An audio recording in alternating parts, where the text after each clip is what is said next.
in relation to the Senate. And having given that direction, I now invite the mover of the motion, Majority Leader, to Thank you, Madam Speaker, sorry, my apologies. I really want to appreciate colleagues who've taken time to speak on this matter. Under normal circumstances, this is not a motion, actually, that we normally debate. In fact, in the history of, I think, this House, as far as I can recall, we've always dispensed such motions within 10 or 20 minutes.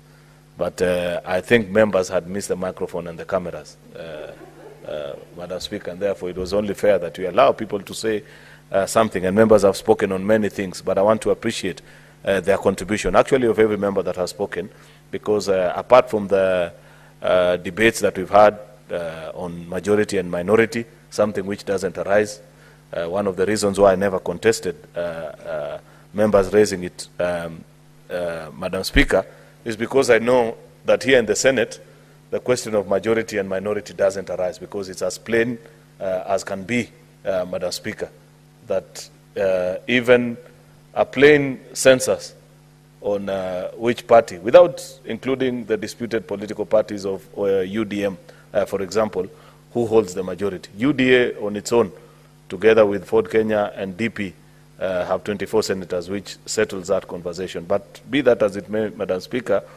I felt that it would not be appropriate for me to interrupt for people to express their opinion on this matter, because that's what democracy is about. And opinion can never be limited, Madam Speaker. The only point at which I felt like rising, Madam Speaker, is when a colleague referred us to standing Article 108 of our Constitution, something which is akin, Madam Speaker, to a taboo subject to those who understand the operation of this House.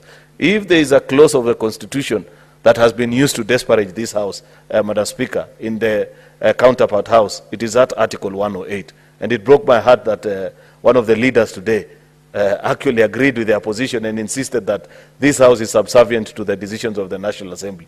That when they make a decision, we are supposed to follow suit without question.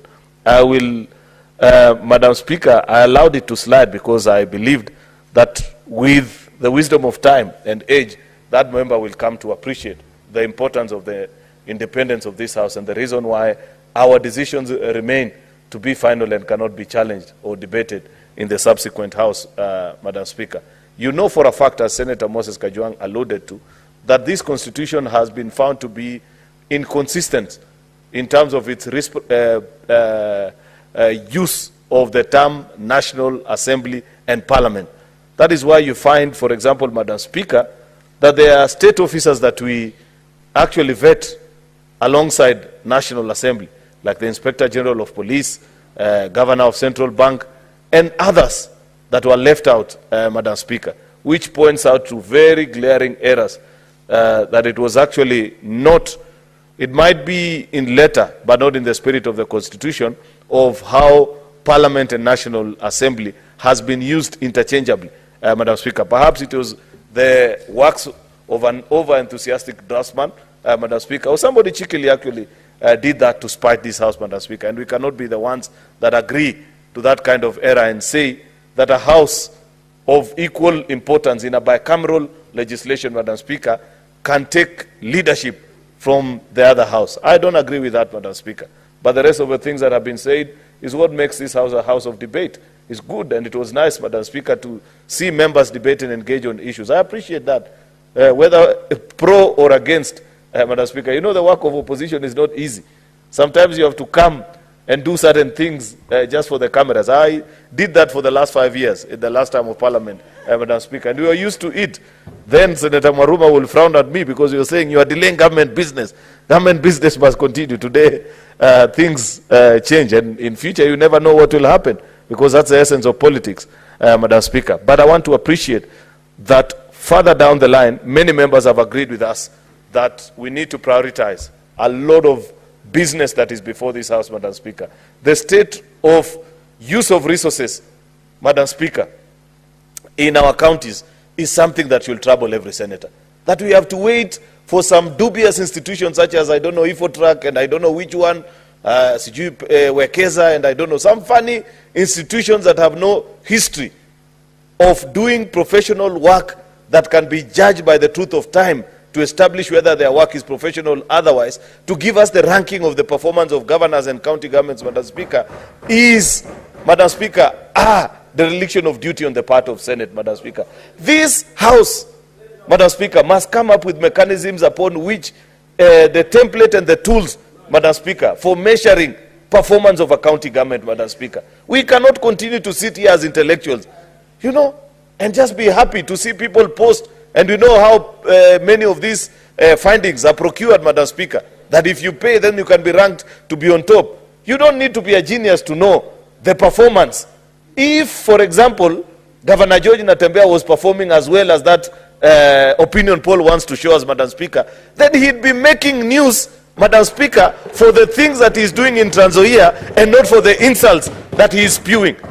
I have a particular problem, Madam Speaker, with leaders and governors who are known more for their political jabs more than their performance at county level. And in that I include even respected leaders like Senior Counsel James Orengo, Madam Speaker. If as a county governor, the only thing that people read about you is what you have said about what is happening nationally, but nothing about industries in your county, how you have increased on-source revenue, Madam Speaker, then there is a problem in your county. Madam Speaker, this House needs to legislate this time ways and means of measuring performance in county government. And those tools are there. There are things that we can check. How have you as a governor increased on-source revenue from the time that you came in? How have you reduced deficit, Madam Speaker, in terms of fiscal expenditure between recurrent expenditure and what you spend in development, Madam Speaker? What is your corruption index? How have you reduced pending bills? Are you accruing more or less? Surely, Senator Heidi, are those difficult things that you at Budget and Finance Committee cannot lead this House into establishing those things, so that we have to resign to some dubious institutions to tell us how county governments are performing? As a House, Madam Speaker, we must do better, Madam Speaker. Therefore, Madam Speaker, I agree that we have very serious legislative work ahead of us this time. Therefore, I want to plead with colleagues that let us conclude on this business, determine the House Business Committee, they get down to work immediately, despite the fact that it is 5:58 upon the voting of this motion, Madam Speaker. I am sure we shall retire to room 5 to determine the business for tomorrow, because we must fold up our sleeves and do justice to devolution, Madam Speaker. With those very many remarks, I beg to reply and urge the House to support this list. I thank you, Madam Speaker. Thank you, Majority. Thank you, Majority Leader, for that very passionate response and reply to the motion that is on the floor of this House. I want to request Sergeant at Arms to ring the division bell for 3 minutes. For 3 minutes.